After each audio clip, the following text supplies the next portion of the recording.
우리 말씀 한 구절 나누겠습니다. 고린도전서 15장 9절에서 11절까지 말씀입니다.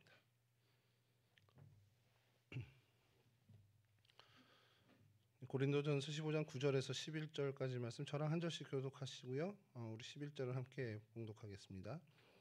나는 사도들 가운데에서 가장 작은 사도입니다. 나는 사도라고 불릴 만한 자격도 없습니다. 그것은 내가 하나님의 교회를 박해했기 때문입니다. 그러나 나는 하나님의 은혜로 오늘의 내가 되었습니다. 나에게 베풀어 주신 하나님의 은혜는 헛되지 않았습니다. 나는 사도들 가운데 어느 누구보다도 더 열심히 일하였습니다. 그러나 이렇게 한 것은 내가 아니라 나와 함께 하신 하나님의 은혜입니다. 함께 하시죠. 그러므로 나나 그들이나 할 것 없이 우리는 이렇게 전파하고 있으며 여러분은 이렇게 믿었습니다. 아멘. 아멘. 예. 오늘 주제는 은혜예요. 은혜인데 오늘 예배 후에 우리 잠깐 또 모여서 같이 이야기 나눌 예수님의 사람 그 챕터도 은혜, 이제 하나님의 은혜가 믿어지는 그 부분에 대해서 저희가 잠깐 생각들을 나눌 텐데, 은혜라는 거를 좀 여러분들은 여러분의 또래에 따른 사람들보다 많이 들었을 겁니다. 그러니까 교회 안에 머무는 청년들이 많이 듣는 이제 단어 중에 하나가 이 은혜일 거예요. 교회 밖에 있는 친구들은 뭐 자기들 친구 중에 이름이 은혜인 친구가 있을지 몰라도 은혜라는 단어를 그렇게 많이 접할 기회는 사실상 없습니다. 교회 안에서 참 많이 이야기되고 또 들려지는 얘기가 은혜인데, 정작 은혜에 대해서 우리가 "은혜가 뭐니?"라고 물어봤을 때 이렇게 설명을 해 주기가 참 어려운 부분이기도 합니다. 만약에 여러분 교회 앉아 있는 친구나 아니면 여러분 교회에 있는 친구들 중에라도 여러분에게 "야, 교회 사람들이 은혜, 은혜 이렇게 참 얘기 많이 하고 뭐 CCM 찬양도 들어보면 뭐 은혜로다, 뭐 은혜, 은혜 얘기가 많은데 은혜가 뭐니?"라고 물어보면 여러분 어떻게 대답해 주겠습니까? 한번 좀 속으로 좀 생각해 보시죠. "은혜가 뭐냐?"라고 물었을 때 여러분이 뭐라고 대답을 해 줄까요? 우리 목사님이 그러는데 그게 헬라어로 카리스라는 단어래. 그러면서 막 이렇게 설명을 할 수도 있겠죠. 근데 교회 용어에서 은혜라고 한다 그러면 참 쉽지 않은 겁니다. 저도 뭐 선뜻 어떻게 설명을 할까 고민이 많은 것 중에 하나인데, 이게 한자로 은혜는 은혜 은자에 은혜 해자입니다. 이게 참 힘들어요. 은혜 은자에 은혜 해자. 그 은혜가 뭔데? 그 은혜를 사전적으로 하면 고맙게 베풀어 주는 신세나 혜택. 그러니까 고마운 일을 내가 받게 되면 그걸 은혜라고 이제 사전적인 얘기에서는 얘기하고 있습니다. 그리고 이게 은혜라는 게 교회에서 많이 쓰인 게 이제 보편화돼서 그런지 기독교에서 하나님의 은총을 이루는 말 이렇게 돼 있습니다. 이게 은혜예요. 그 은총은 뭐냐? 특별히 이제 기독교에서 하나님의 은총에 대해서 은혜라고 얘기한다고 하는데, 그럼 은총은 뭐냐? 은총을 또 사전에서 찾아보면 높은 이에게 받는 특별한 사랑 이렇게 돼 있습니다. 그리고 이 은총도 교회 용어처럼 교회에서 많이 쓰이다 보니까 기독교에 한정돼서 인류에 대한 하나님의 사랑 이렇게 정의하고 있습니다. 그럼 은혜가 뭐냐? 하나님의 은총인데 인류에 대한 하나님의 사랑을 은혜라고 한다. 이게 기독교적인 정의고, 이걸 좀 더 개인에게 개인에게 적용한다면 특별하게 받은 사랑. 그러니까 이게 뭔가 대가가 아니라 특별하게, 그러니까 어떤 이유 없이 조건 없이 특별하게 나에게 베풀어진 사랑, 내가 받게 된 사랑이 은혜라는 겁니다. 이러면 조금 이제 개념은 서겠죠. 그 관점으로 오늘 본문을 보면 사도 바울이 이런 얘기를 합니다. "나는 사도인데 사도 중에서 가장 작은 사도야. 왜냐하면 나는 사도라고 불릴 만한 자격이 없는 사람이야. 왜냐하면 나는 교회를 박해했던 전력이 있는 사람이야." 이 얘기를 하는 겁니다. 그런데 그런 내가, 그런 자격이 없는 사도라고 불릴 만한 자격이 없는 내가 하나님의 은혜, 특별히 베풀어 주시는 하나님의 사랑을 얘기하는 거죠. 이 특별하게 나에게 베풀어 주시는 이 사랑을 통해서 내가 사도가 되었어. 이 얘기를 하는 겁니다. 여러분, 사도가 뭐죠? 사도. 사도. 들어는 보셨죠? 교회를 다니면 뭐 열두 사도 제일 우리가 잘 많이 듣는 건데, 어 여러분 교회 안에 이제 직분들이 많잖아요. 목사도 있고 집사님, 권사님, 장로님 뭐 여러 직분이 있는데 주님 오시는 날까지 이 교회 안에 이 직분을 계속 이제 받는 사람들이 생겨날 겁니다. 뭐 작년까지는 집사님이었는데 올해 당회를 거셔서 뭐 권사님이 되신 분들도 있고, 또 그 권사님이 시간이 지나서 교회에서 많은 봉사를 통해서 또 장로님이라는 직분을 받게도 되죠. 그러니까 직분은 주님이 오시는 그날까지 이 땅에 교회가 존재하는 한 계속해서 직분자들은 생겨날 겁니다. 또 집사님도 계속 생겨날 거고 권사님들도 계속 생겨나겠죠. 여기 앉은 여러분들 중에는 집사님이 되시는 분이 몇 년 안에 생길 거예요. 제일 큰 후보가 우리 좀 저 방송실에 계신 저 부산에 계신 한 분이 계신데, 조만간 이제 이미 집사죠. 이미 집사님이고 조만간 또 권사님이 되실 거예요, 5년 지나면. 그리고 여기 계신 그 방송실 부스 바로 앞에 계신 한 분도 조만간 집사님이 되지 않겠나, 이런 예상을 해 보는데, 주님 오시는 그날까지 교회가 존속하는 한 직분자는 계속 생겨납니다. 근데 한 직분은 주님 오시는 그날까지 다시는 생겨나지 않는 직분이 하나 있어요. 이건 뭐 절대 다시 생겨날 수 없는 직분이 있습니다. 그게 바로 사도입니다. 사도. 왜냐하면 이 사도라는 직분은 예수님이 이 땅에 오셔서 육신의 몸을 입고 구속 사역을 진행하신 그 공생애 동안 직접 예수님을 만나고 예수님과 교제하며 주님의 가르치심을 받은 사람들에게서 그 중에 특별하게 선택받은 사람에게만 부여된 직분이에요.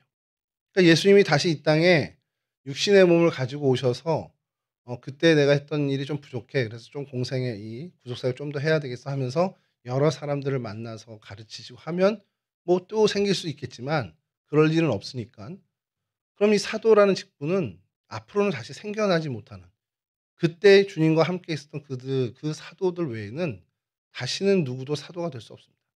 그러니 이게 엄청난 거죠. 근데 그 조건이 말씀드렸듯이 예수님을 직접 눈으로 뵙고 그분과 함께 생활하면서 그분의 가르침을 받은 사람들 중에서 뽑혔어요. 근데 우리가 얘기하는 오늘 이 고린도전서를 쓴 사도 바울은 사실 예수님과 그런 생활을 같이 한 적이 없는 사람입니다. 그러니까 이도 뭐 교회를 박해했던 이유도 있지만 사실 그 사도를 뽑는 그 선택의 기주 자체에 후보군에 들어갈 수 없는 사람이에요. 그럼에도 불구하고 그는 초대교회에서 사도로 칭함을 받았습니다. 그러니까 사도 바울이 그걸 가지고, 야, 나는 예수님을 만나고 그분과 함께 대화를 나눈 적도 없고 그분에게 직접 가르침을 받은 그런 사사를 받은 일도 없는데 내가 사도가 됐어. 그 후보에도 들 수 없는 난데 내가 사도가 됐어. 이게 정말 하나님의 은혜야. 이렇게 설명을 하는 겁니다. 여러분, 총 사도가 몇 명인지 아세요? 총 사도란 직분을 얻은 사람이 이 땅의 인류, 모든 인류 통틀어서 좀 생각나는 대로 한번 얘기해 주시죠. 영희 형제 뭐 알 것 같은데 몇 명? 일단 12명이 있죠. 12명이 있는 건 아시죠? 예, 거기에 가룟 유다가 이렇게 되면서 새로 한 명을 뽑아요. 사도행전에 마띠아라는 사람을 사도로 선출합니다. 그러면 가룟 유다까지 해서 13명이 되는 거죠. 그리고 거기에 오늘 사도 바울도 사도라 칭함을 받았으니 총 14명입니다. 이 14사람 외에는 앞으로 뭐 주님이 오신 그날까지, 아니 그 이후에도 사도라 칭함을 받을 사람은 더 이상 생겨나지 않는다라는 거예요. 그러니까 여러분, 얼마나 이게 대단한 직분입니까? 제가 그런 생각을 성경을 읽다가, 이제 어릴 때죠. 어릴 때 성경을 읽다가 구약에서 보면은 하나님이랑 이제 대화를 하는 사람들이 나와요. 뭐 아브라함도 그렇고 모세도 그렇고. 와, 이게 너무 부러운 거예요, 처음엔. 야, 어떻게 하나님하고 대화를 해? 근데 그들도 하나님을 직접 눈으로 뵙고 대화한 건 아니잖아요. 그러다 이제 신약을 읽다 보니까 예수님 주변에 예수님과 같이 3년 동안 생활을 한 사람들. 와, 그 사람들을 보니까 이건 더 부러운 거야. 여러분, 가만히 생각해 보세요. 이 지구가 생겨나고 이 지구상에 사람들이 생겨났잖아요. 그 사람들이 생겨난 그 아담과 하와 이후에 지금 2025년 이때까지 이 지구별을 거쳐간 사람이 몇 명이나 될까요? 셀 수도 없겠죠. 뭐 하나님은 그 사람들 다 기억한다 그러면 진짜 대단한 거잖아요. 수없이 셀 수 없는 많은 인생들, 많은 사람들이 이 땅, 이 지구별을 살다가 지나가고 스쳐갔습니다. 그 정말 수많은 사람들 중에 딱 그 시절 주님이 이 땅에 육신의 몸을 입고 오셔서 사람들과 더불어 먹고 마시며 지내는 그 시간 동안에 한정된 지역, 그 지역에서 주님을 만났던 그 사람들, 우리 성경에 등장하는 많은 사람들이 있잖아요. 특히 예수님의 제자들. 그 사람들은 얼마나 큰 혜택이냐는 거예요. 이 땅에 육신의 옷을 입고 오신 하나님을 직접 눈으로 뵙고 만나고 마주하고 이야기 나누는, 정말 이 땅을 스쳐 지나간 그 많은 인생들 중에 얼마나 큰 혜택과 복을 얻은 사람이면 그 은혜를, 정말 이 땅에 오신 예수님을 눈으로 보고 만날 수 있는 그 혜택을 누리냐는 거예요. 그러면 정말 엄청난 복을 얻은 사람들이라는 겁니다. 제가 그런 사람을 보면서 첫 번째 든 생각은 너무너무 부러운 거예요. 야, 어떤 복을 받았길래 이 땅에 예수님을 직접 눈으로 보고 만나? 우리의 소망은 주님을 만나는 건데 이 사람들은 이미 다 주님, 육신의 예수님을 만나고 같이 밥 먹고 같이 지냈다는 거예요. 그러면 언뜻 생각할 때, 야, 내 눈앞에 예수님을 만났어. 내 육신의 눈으로 예수님을 만나고 내 손으로 예수님을 만져보고 예수님과 내가 말하고 예수님의 목소리를 내가 들었어. 여러분, 이 사람들은 어마어마한 믿음이 생겨야 되는 거 아니에요? 우리 상식으로. 근데 우리 성경을 보면 희한하게도 그 사람들 예수님을 향한 믿음이 뭐 저희랑 비교할 건 아니지만 그렇게 저희가 기대한 것만큼 생기지 않았던 것 같아요. 심지어 예수님을 죽이기까지 했어요. 그러면서 제가 무슨 생각이 드냐면, 이 믿음이란 게 환경에 크게 영향을 안 받겠구나. 여러분, 그 사람들은 얼마나 큰 혜택입니까? 내 눈앞에 지금 예수님이 계신데, 근데 예수님을 믿는 믿음은커녕 예수님을 죽이는 일에 가담하게 됐다. 가룟 유다 그렇잖아요. 예수님과 3년 내내 같이 지냈음에도 불구하고 그는 주님을 향한 바른 믿음의 사람이 되지 못했다는 겁니다. 그러니까 결국 내 환경과 조건이 아무리 좋아도, 예수님이 진짜 내 눈앞에 늘 계셔도 3년 동안 내가 정말 먹고 마시고 동고동락 같이 했어도 믿음이 안 생길 수도 있다는 거예요. 그러면서 든 생각이, 믿음에 대해서 내가 하나님 앞에 믿음이 없다, 내 믿음이 이렇게 잘하지 않는다, 환경 탓할 필요 없다는 거예요. 우리 엄마 아빠가 안 믿으니까, 난 믿는 가정에서 태어나지 않았으니까 이 정도만 하는 것만도 다행이야, 그런 핑계가 안 된다는 거예요. 아무리 좋은 환경에서도 이렇게 주님을 향한 믿음이 생기지 않는다면 환경은 우리 믿음에 영향을 주지 못한다는 겁니다. 그럼 반대로 내가 아무리 열악한 환경 속에 있다 해도 그 열악한 환경이 내가 믿음을 키워가고 주님을 향한 믿음이 자라나는데 방해줄 수 없다는 거예요. 발목 잡지 못한다는 겁니다. 이 생각이 들었어요. 여러분, 이런 생각들을 하면서 믿음이 자라나는 것, 이게 우리 청년들, 특히 여러분들, 이제 여러분과 저는 이제 거의 부모와 자식만큼의 차이가 나잖아요. 그래서 제가 드는 생각이, 왜 우리 때만큼 이 친구들은 믿음에 대해서 집중 못하고, 왜 우리 때만큼 하나님에 대한 절실한 사랑이 좀 없어 보이지? 제 눈에. 실제 그렇다는 게 아니라 제 눈에. 왜 이렇게 믿음에 대해서 이렇게 크게 열정적이지 않을까, 이런 생각을 할 때가 있었어요. 일전에도 한번 말씀드렸지만 그 환경적인 요인도 분명히 있겠죠. 저는 개발도상국에서 태어난 사람입니다. 그러니까 말이 좋아 개발도상국이지 후진국에서 태어난 사람이에요. 후진국에 태어나서 살아와서 OECD 가입하는 그 시절을 겪은 사람입니다.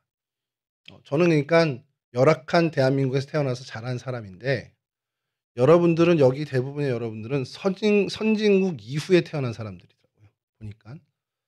그러니까 다를 수밖에 없습니다.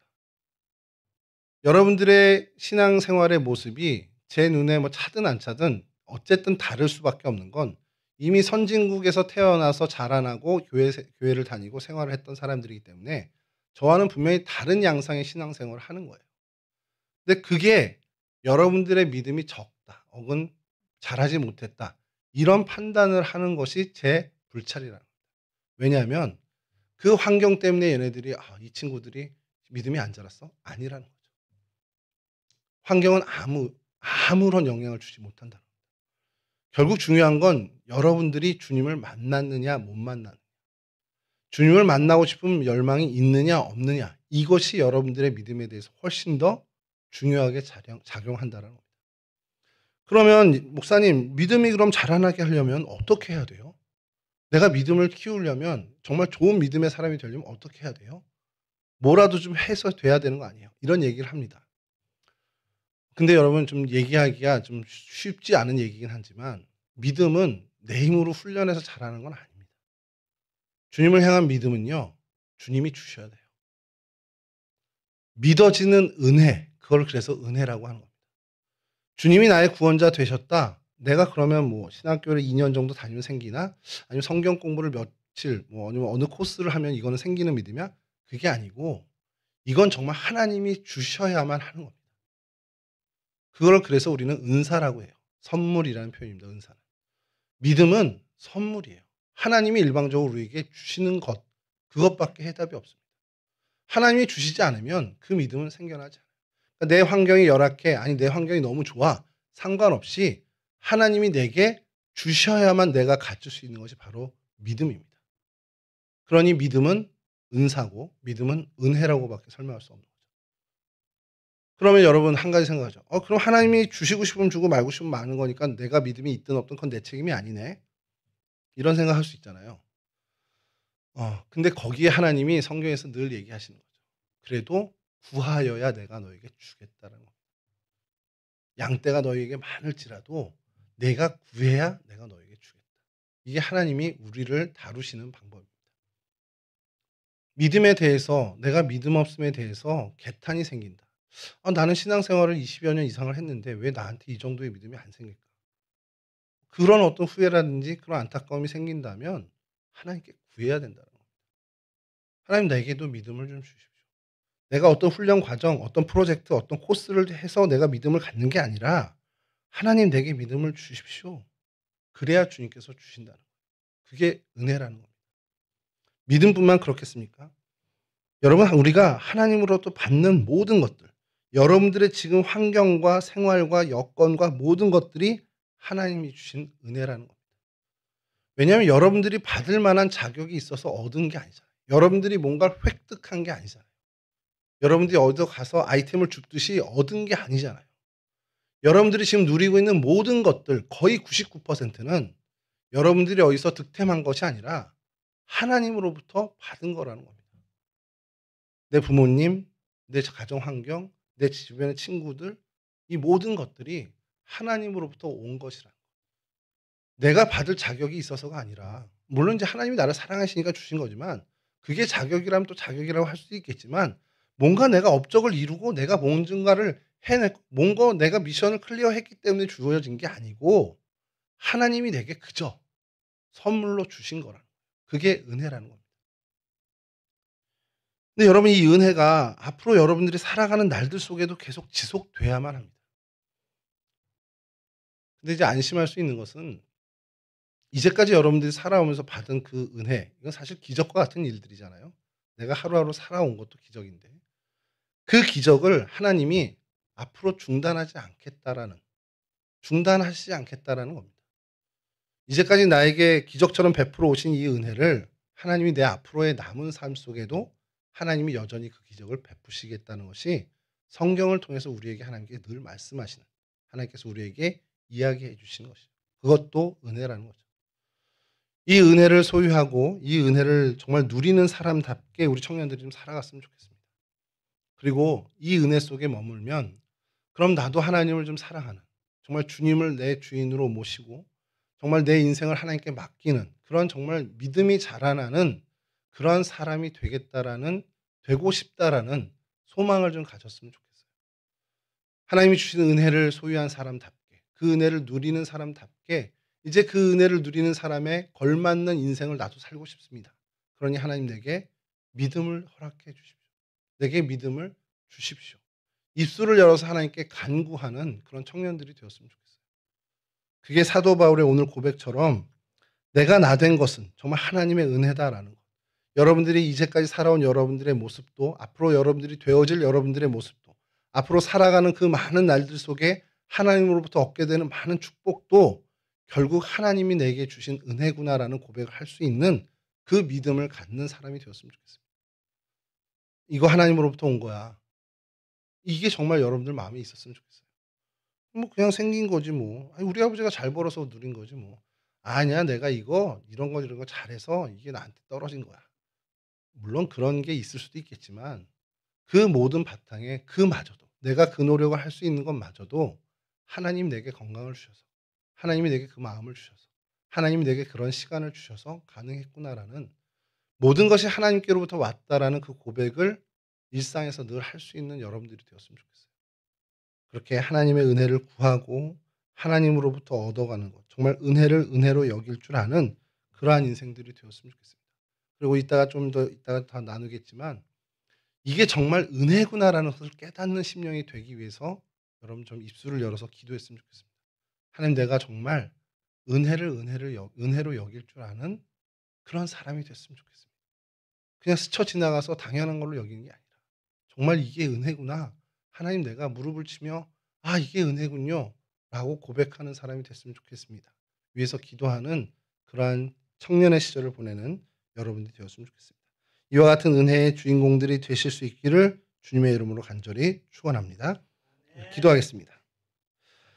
여호와는 내게 복을 주시고 너를 지키시기를 원하며 여호와는 그의 얼굴을 내게 비추사 은혜 베푸시기를 원하며 여호와는 그 얼굴을 내게로 향하여 드사 평강 주시기를 원하노라. 좋으신 아버지 하나님, 우리 가운데 은혜를 하나님 허락해 주시니 감사를 드립니다. 하나님, 이 젊은 시절을 사는 인생의 봄날을 사는 우리 청년들, 이 심령들 가운데 함께해 주셔서 하나님이 주신 그 은혜, 하나님이 주신 것, 정말 하나님으로부터 왔음을 확신하고 깨닫는 귀한 인생들 될 수 있도록, 그러한 심령들 될 수 있도록 붙잡아 주시옵소서. 하나님의 은혜를 사모할 줄 알게 하여 주시고 하나님의 은혜를 구할 줄 아는 믿음을 가질 수 있도록 도와주셔서 이들의 하나님, 이들의 젊은 날에 하나님을 향해 입술을 열어 은혜를 구할 수 있도록 도와주시고 믿음을 구할 수 있도록 도와주시고 하나님께 감사의 영광을 올릴 수 있는 입술의 고백을 드리는 진정한 주님의 백성 될 수 있도록 도와주시옵소서.